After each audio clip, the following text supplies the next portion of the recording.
Welcome to Red-tastic. Story 1. My 23 females, best friend 24 female, is getting married in a few weeks.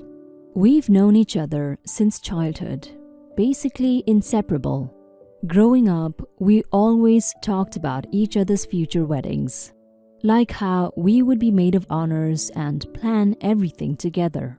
So when she got engaged, I was thrilled. But soon after, she casually mentioned they planned a very small backyard wedding, strictly family only, so I wouldn't be invited. It felt strange because I'm practically family, but I understood her wanting something intimate, so I didn't push it. The thing is, in the past month, she started asking for a ton of help with wedding preparations. At first, it was minor stuff like picking out decor, which I happily agreed to. Then it gradually became more demanding. Suddenly, she wanted me to set up the entire backyard the day before, DIY decorate the venue, pick up flowers, organize catering, handle deliveries, and even stay after to clean up. Basically, she wants me to spend the entire weekend working her wedding without actually attending as a guest.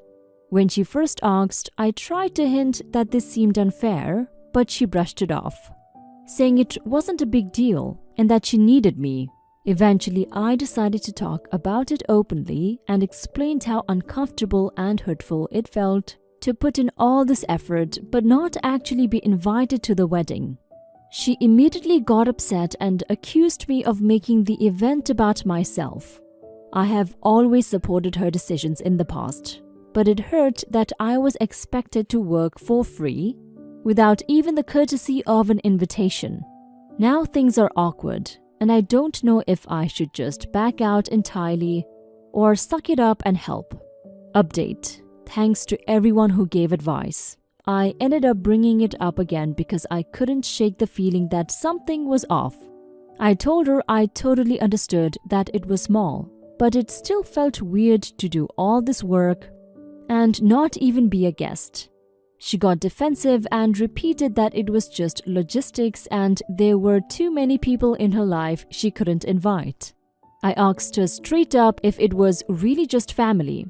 She hesitated for a second before admitting that actually, they invited a few other friends last minute, friends who were also helping out with setup. I just looked at her and said, "So, why not me? I'm doing all this too." She kind of fumbled for an answer and then said something about how those were her fiancé's friends too. So it made sense. At that point, I knew she just didn't want me there for some reason. I told her that was all I needed to hear, and I left. I haven't really spoken to her since, and I don't think I want to. The whole thing made me realize how differently we see our friendship. Final update. Yesterday, her younger sister reached out to me totally out of the blue and asked if I was okay. I said yeah, but she kept pressing, so I asked why. Turns out my best friend told her family that I was originally invited but declined because I didn't want to help out. Her sister was confused because she thought that was weird of me and wanted to check. I explained everything and she was silent for a bit before saying, "Wow, that's really messed up." A few hours later, my friend texted me. It was a long message. She explained how she was sorry, how she didn't mean to hurt me, and that she lied to her family because she didn't want them to think badly of her. I told her straight up that lying about me made everything worse. She said she panicked because she knew she was in the wrong, but she didn't want to deal with judgment from her mom. I wasn't sure what to say, but then she dropped this. "You would have looked way better than me at the wedding, and I didn't want to deal with that." I was stunned. She's always been a little insecure about her looks, but I never thought it would come to this. I started thinking back to our friendship and realized a pattern. She never let me hang out with her fiancé even in group settings. I had met him, but we never really talked or interacted. He's the fiancé of my best friend, but I barely know a thing about him. She always kept some distance there, and I never thought much about it. Now I'm wondering if she was insecure about that too. And maybe that's why she doesn't want me at the wedding too. Then, the cherry on top. Her mom messaged me this morning. She said she was really sorry about how her daughter acted and that I was always welcome in their family. Her message was really kind, but it made me realize that even her own family isn't happy with her right now. So yeah, I think I just lost my best friend. But after everything, I don't think I can even call her that anymore. I wish things were different, but I'm glad I know the truth. And I'm glad I stood up for myself, thanks to everyone who offered advice and insights. I'm really sorry this happened, OP, but I'm glad it did. Now, you know who your real friend is, and obviously your best friend is not it. Not inviting you to her wedding but having the audacity to ask you for help setting up the wedding is crazy, especially when the reason for not inviting you is because you would look so much better than her. This could only mean she has been jealous of your looks for a while. You should be happy you finally figured out her true feelings towards you. I'm really happy with how her family handled the whole situation. She's an a-hole and I'm glad they know. I hope you get over the friendship breakup and make much better loving and honest friends soon. Story 2. Am I the a-hole for making a low-effort meal for my vegan cousin? I had my family over for dinner a few nights ago and wanted to prepare something nice since I really love cooking. This is the first time we've all gotten together since Christmas, and my cousin let me know in advance that she went vegan at the start of January as one of her New Year's resolutions. It's something she's talked about doing for a while, but she didn't make the jump until recently. I told her I'd make sure there was food for her. One of my best friends got me a nice set of ramekins as a Christmas gift, and I decided to test them out by making some smoked salmon soufflés for dinner. I was a little nervous because I had never tried out this recipe before, but they turned out great. I also made a devil's chocolate cake for dessert. For the side dish, I put together a salad with lettuce, arugula, mixed berries, and a strawberry balsamic vinaigrette. It was really tasty, and I thought it would be a good idea to make enough so that everyone could have it as a side and my cousin could have a large portion for her meal.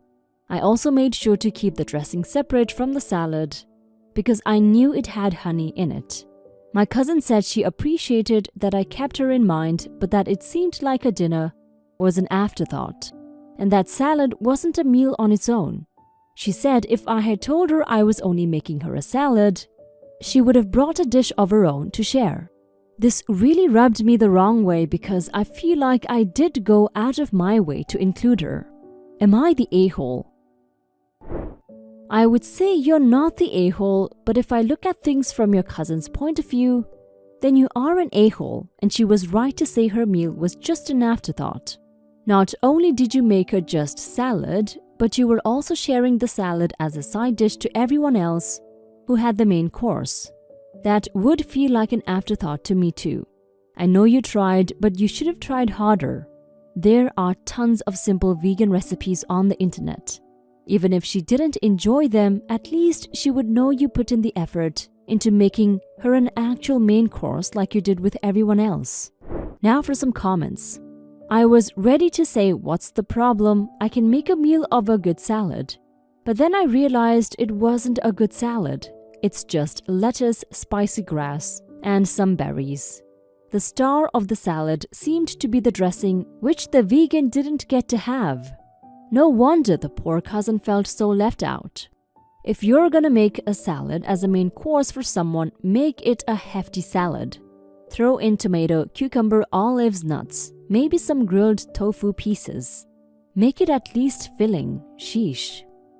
Well, on the one hand, some people do indeed consider a salad to be a meal on its own.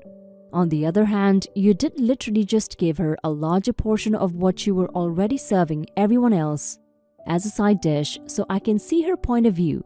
But you absolutely did not go out of your way to include her, as you were making the salad for everyone else anyway, if I have read your post correctly. If you had made the salad purely for her and not served it to everyone else, I would agree with you, but the softest of you're the a-hole. You're the a-hole, a dumb asshole. Not a malicious asshole, I think. I get the impression you were well-intentioned, and if that's the case, this can be a learning experience. But a dressing-less side salad is barely even a salad, let alone a meal. You should have let her know ahead of time so she could bring something or eat before she got there. I came into the topic thinking I would be on your side. I make a lot of low-effort meals when I work late and find it perfectly satisfying. But that's like rice and beans with some spices, quinoa in mushroom broth with some veggies, or even just frozen junk food. Some leaves and fruit without any carbs or protein or even a dressing? What were you thinking, dude? Story 3. Am I the a-hole for being burned out? My brother and I are fighting. I think he's the a-hole. He thinks I'm the a-hole. I lost my job right before COVID happened. My wife was working 20 hours a week freelancing from home at night so she could be home with our kids during the day. I told her I was burned out and needed a break, but we needed more income coming in. So she got a weekend-only job. She's working 12-hour shifts each day.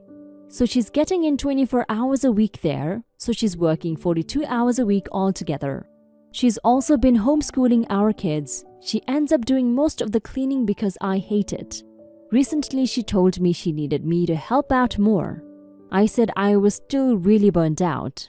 She said it's been months and she had been really patient, but she needed me to do something. Help out with the kids, do the housework, or start looking for a new job so she could quit the weekend job. I admit I got upset and told her I deserved time to chill and she needed to understand that. She got really angry and has been pretty cold to me since. I was venting to my brother about it and he said he's surprised she's kept me around at all, because all I was currently was an extra useless mouth to feed. He said I should be kissing the ground she walked on, because she didn't have to get a second job, and she could have refused, and that I'd be a burden on her for months. I got pissed and said he was being an a-hole and didn't understand how burnt out I was. He said he understood I was an a-hole who had no idea how lucky I was, and hung up. I know I should probably help out more, but I really think I've earned this time to myself. Am I the a-hole or is my brother? Edit. I'm the a-hole, I understand that now. I was getting too comfortable being able to just rest. I overheard her on the phone crying last night about how much she's starting to resent me. I realized I was being selfish. I told her to put in her 2-week notice at the weekend job, and I started putting in applications this morning. Now for some comments. If you hate your job, then find another one. If you can't, at least help around the house with the chores and your own children. Yes, it's great loafing around. I've done it a few times between jobs. However, there's 2 important differences between you and I. 1, I lived on my own and didn't have a wife and children to support. 2, I kept my house clean. Get your arse in gear and start helping. Otherwise, you will end up living on your own. She's working 42 hours a week, aka full-time, at traditional jobs. You aren't counting the hours she's working to homeschool your children, or the hours she's working to clean up after you and said children, when she actually gets to spend time at home. She's been doing this for months now, while you've been gaming and watching Netflix. If you're burnt out, how do you think she feels? You're making her run herself ragged at all hours just to keep your family afloat, because you want to chill and you hate cleaning. I think your wife is the one who deserves to chill. Not only are you being a massive a-hole to your wife, you're also not even practicing self-care properly. Getting over burnt out means resting, but it also means eating well, exercising, spending time with other people, and easing yourself back into a routine. In the 6 months you've been sitting on your ass, you could have started doing small chores around the house, gradually picking up more chores and childcare responsibilities, and working yourself up to getting a part-time job. There is no excuse for loafing around the house for months on end, while your wife wears herself down.